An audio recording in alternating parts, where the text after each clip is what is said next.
Welcome to the Rio Rojo Rancho. Mike Ford made a name for himself as quarterback for Mesquite High School and SMU. I say it's all about the view. But that's just what he did. The guy you see on the ranch, that's who he is. Part of this ranch has been in my family since 1880. Mike was always a big kid, but skilled as well. I played guard, I thought, because I was always shooting, I always had the ball, but I also jumped center. I was the biggest kid on the block. His middle school football coaches wanted him to be a lineman. The coach said, son, you need to get over in the lineman's line. I said, Coach, let's play catch for a second. I grabbed the football and threw it to him. I said, let's just play catch. He threw me a football and I threw him one back. We did that about twice, and he told the rest of the kids to find him another place to get, that we've got our quarterback. The rest is history. As a sophomore, Mike started for the Skeeters team that went to the state championship game. He was one of those field house rats, you couldn't run him off, well, Coach Gray saw all that. Mike chose SMU, and new head coach Ron Meyer had him as his starting quarterback as a freshman. Mike Ford ushered in Mustang Mania. Mustang Mania. It was on every bus, every billboard, handed out tickets everywhere. Just get people to the stadium. All we had to do was win. And we did. Mike and I in spring training, and he lets one go. And it comes in, wham!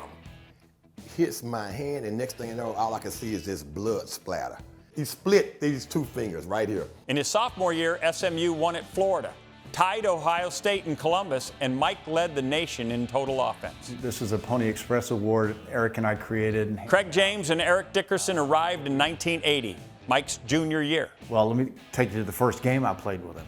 And we were playing Rice. I think I caught 8 or 10 balls. We went the length of the field to win the game, and I think I completed like 8 out of 10, and probably 7 of them were to Craig. But in the very next game, Mike broke his leg, and that ended his season and effectively his career at SMU. I broke my leg in the first half, tore all the ligaments in my knee. I remember it like yesterday. He had to wear a cast for, maybe 8 weeks. He held it in. He never was a bitter guy. Mike always was a happy guy. Always a guy that lifted you up.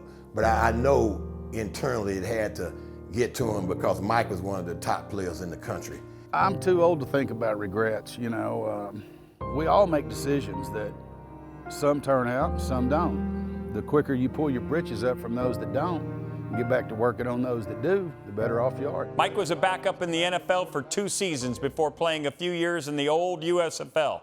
That's where he and I got to know each other, playing together for the San Antonio Gunslingers. I've never filled out a resume. Mike had a successful career in the produce business, but it always bothered him that he never got his degree. I always kept thinking about the education. It wasn't gonna make me sell any more tomatoes or grow any prettier corn.